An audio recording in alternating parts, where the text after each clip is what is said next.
Ezzy is an economist with CoreLogic. CoreLogic is Australia's leading property data provider. Caitlin, welcome to the show. Thank you for having me. Pleasure. We have seen an uptick in the number of properties being sold at auction. Does the data support that? Yeah, so looking over the past couple of years, auction activity across the broader Brisbane region has averaged between sort of 140 to 230 auctions, fluctuating through different times of the year. So peaking in as we lead up to Easter, cooling off throughout winter, and then peaking again towards the end of the year. Now, over the past couple of years, we have seen a little bit of an uptick in the proportion of properties taken to auction. So taking a slice of auction activity over overall sales, historically has sat at around the 6% mark. But throughout that COVID surge through 2021 and 2022, it reached around sort of the 7 to 8% mark. It is easing off a little bit, back to around that about 7% mark.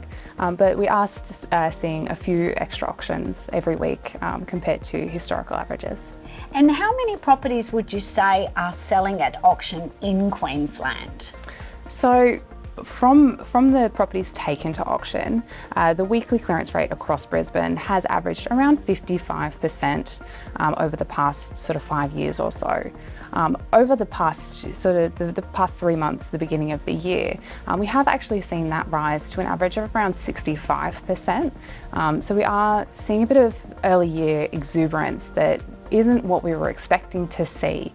This sort of time last year, at the end of last year, auction clearance rates across Brisbane were sitting around that 50% range. So a bit better than what we were expecting to see coming into the year. If we zoom back and look at post-auction success though, when you look at properties that have sold within 8 weeks of, say, a failed auction, that success rate does jump up to around the 80% mark. And if taken another step back to that 16 weeks post-auction to about the 85% mark. Yeah, because sometimes I think we measure the success of an auction through if there is a successful bidder on the day. But what we know is that sometimes it won't sell at the auction, but it sells quite quickly thereafter. Yeah, and given that the auction campaign tends to be quite concentrated, quite targeted, we like to think of that as a successful auction result because it did sell as a result of that campaign. And in terms of the success rate of auction sales in Queensland, how do we compare with the rest of the country? So looking across some of the other major capitals, so markets like Sydney and Melbourne, they tend to see a higher proportion of properties taken to auction, so between sort of 20 and 25%. So Sydney's auction clearance rate is typically held around sort of the 65 to 70% mark. Melbourne's around that sort of 65% mark over the past couple of months. So they are seeing more properties sort of sold under the hammer, and that might be because of a sort of more broader cultural acceptance of auctions. We tend to be in Queensland a fairly private treaty heavy market. That's what buyers tend to know, and so we do see Brisbane record a lower clearance rate compared to, say, Melbourne or Sydney. But so far this year, Brisbane is tracking in line with Melbourne.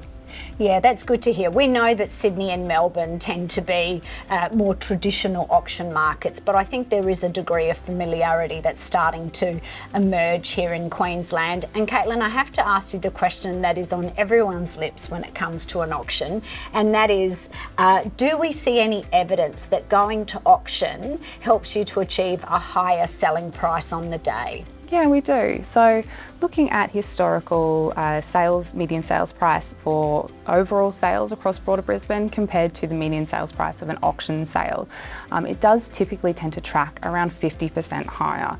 So if the median sales price across Brisbane is $750,000, then your auction median sale is probably about $1.1 million. So So there's a couple of reasons for that. Obviously, being at an auction, you have a much higher chance of getting the best possible price for a property as people put forward their best possible offer, but also the type of properties that tend to go to auction. So it tends to be your more premium markets, your more lifestyle properties that go under the hammer, and they naturally fetch a higher price. Yeah, I think that's the beauty of the auction process. It creates a very competitive market. If you've got at least two people wanting to secure it, we've all seen what can happen. And of course, the other question that we have, you are CoreLogic, the leading data provider here in Queensland when it comes to property. So tell us, what kind of research should someone do before going to an auction, and what should they be thinking about in preparation for that experience? Yeah, so first and foremost, obviously getting your finances in order. The auction is an unconditional sale, so there's no subject to finance clauses, and often a fairly substantial deposit is required on the day or in the next business day. Outside of making sure that you're ready to bid and know what your upper limits are, understanding what's happening in the broader market. So CoreLogic has a really great free interactive tool called Mapping the Market, which looks at around 4,000 different suburbs, house and unit prices across the country. So you can see what the median house or median unit value for that market is doing, as well as values more broadly, keeping in mind that obviously an auction is going to come in at that upper cusp of those prices, and also understanding what's happening in the broader monetary and property market. So we have a lot of great research on our CoreLogic news webpage, so on the news tab at corelogic.com. Yeah, that's great, because I know a lot of people feel very fearful about what they should offer. So I think doing your research on the value of the property is absolutely of key importance. And just finally, get your crystal ball out. Tell us a little bit about what you're predicting for the future of the Queensland property market. Yeah, so the Queensland market is still seeing quite strong value growth. So on the 3 months to February, values across Brisbane rose but just under 3%, around 2% across the broader regional market, which when you compare to markets like Sydney and Melbourne, is really quite a strong growth for the past 3 months. That has eased off a little bit from the growth we were seeing in the middle of last year. Arguably because the affordability advantage that Queensland has traditionally offered has been eroded thanks to that strong growth. But we are still seeing quite strong growth moving forward. I think it's really important to keep in mind that phenomenal accelerated growth we experienced in that COVID period. So of course, it's understandable that we're now seeing perhaps more modest movements. So thanks so much for that great information, Caitlin. Thanks for having me. Hi, I'm Antonia Mercabella, CEO of the Real Estate Institute of Queensland. Thanks so much for watching this video, which is a segment from REIQ, a show produced by the REIQ to help provide insights into real estate for both people in the industry and consumers. I'd love it if you could subscribe to our channel, and don't forget to click the notification bell. That way you'll get notified whenever we post a new video. Speaking of new videos, you might want to check out this one next.